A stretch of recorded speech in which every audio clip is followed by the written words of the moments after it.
Dans cette vidéo, je vais te dire quels sont les critères clés que INSEAD regarde quand ils étudient le dossier d'un candidat MBA. Ces critères sont ultra importants, surtout le dernier, donc reste bien jusqu'à la fin. Avant de commencer, petite présentation pour ceux qui ne me connaissent pas encore. Je suis Anis, le fondateur de Réussir le GMAT, l'une des plus grandes prépas GMAT en francophonie. On accompagne nos élèves sur la préparation du GMAT, mais aussi les dossiers d'admission et les entretiens. Depuis plus de 10 ans, on a aidé plus de 3000 candidats à intégrer les meilleures écoles de commerce en Europe et aux États-Unis. N'hésite pas à aller voir les témoignages sur YouTube, Google ou LinkedIn. Revenons à notre sujet, mais juste avant, une petite précision, les critères que je vais te donner ne sont pas classés par ordre d'importance. Premier critère, c'est l'âge. En général, pour un MBA à INSEAD, il faut avoir entre 24 et 38 ans. Idéalement, entre 26 et 35.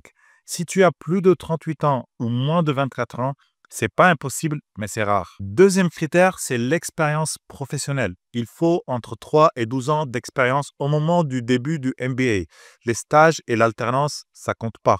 Le plus important est d'avoir une expérience significative. INSEAD veut voir une progression de carrière, idéalement des promotions. Si tu bosses dans un cabinet de conseil, une banque d'investissement, un Big Four ou bien une entreprise du CAC 40, c'est un plus. Mais si ce n'est pas ton cas, pas de panique. Ce qui compte, c'est ton impact et ta progression. Troisième critère, c'est l'expérience internationale. Ce critère est ultra important. INSEAD, c'est une école hyper internationale. C'est carrément dans son ADN depuis sa création.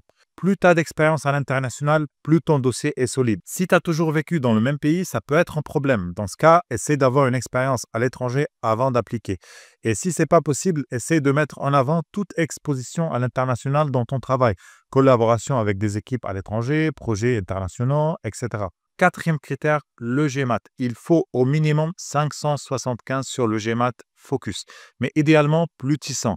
On a déjà placé plusieurs candidats à l'INSEAD avec 575, mais c'était des profils très solides. Si ton profil est plutôt classique, mieux vaut viser un score supérieur à 600 pour maximiser tes chances. Si tu veux mon avis sur ton profil, regarde la description de cette vidéo, tu trouves mon numéro WhatsApp, tu peux m'envoyer un message. Cinquième critère, c'est le test d'anglais. Si tu es natif ou si tu as fait plusieurs années d'études en anglais, tu n'as pas besoin de passer ce test. Mais sinon, INSEAD demande une preuve de ton niveau d'anglais. Il faut avoir ou bien 105 points ou plus sur le TOEFL, 7 points et demi sur l'IELTS ou 72 points sur le PTE. Ces seuils peuvent changer, donc vérifie sur le site d'INSEAD. Sixième critère, c'est le dossier. Et là, je parle du CV, des essais, des lettres de recommandation. Le CV doit être optimisé pour une école de commerce. Un CV classique que tu utilises pour postuler à un job ne marche pas dans ce cas. Les essais doivent être bien structurés avec un storytelling captivant. Les lettres de recommandation doivent être stratégiques et percutantes. N'utilise jamais ChatGPT pour écrire tes essais. INSEAD le détecte directement et même si tu essaies de bidouiller pour rendre le texte plus humain, ça saute aux yeux. Critère numéro 7, l'interview vidéo. C'est une interview enregistrée où tu dois répondre à des questions face à ta caméra, avec quelques secondes pour préparer ta réponse. Il faut savoir donner des réponses pertinentes et bien structurées. Faire attention à ne pas aller à l'encontre des valeurs de l'INSEAD. Avec les candidats avec qui on travaille, on s'entraîne à fond avec des simulations d'entretien en utilisant de vraies questions déjà posées dans ce type d'interview. Le dernier critère qui est très important, c'est l'interview alumni. Si ton interview se passe mal, c'est éliminatoire. Il faut montrer du leadership et de la confiance en soi. Si tu hésites trop et tu bégayes, c'est pas bon signe. Tu dois être capable d'expliquer clairement pourquoi INSEAD et pas une autre école. Comment INSEAD va t'aider à atteindre tes objectifs.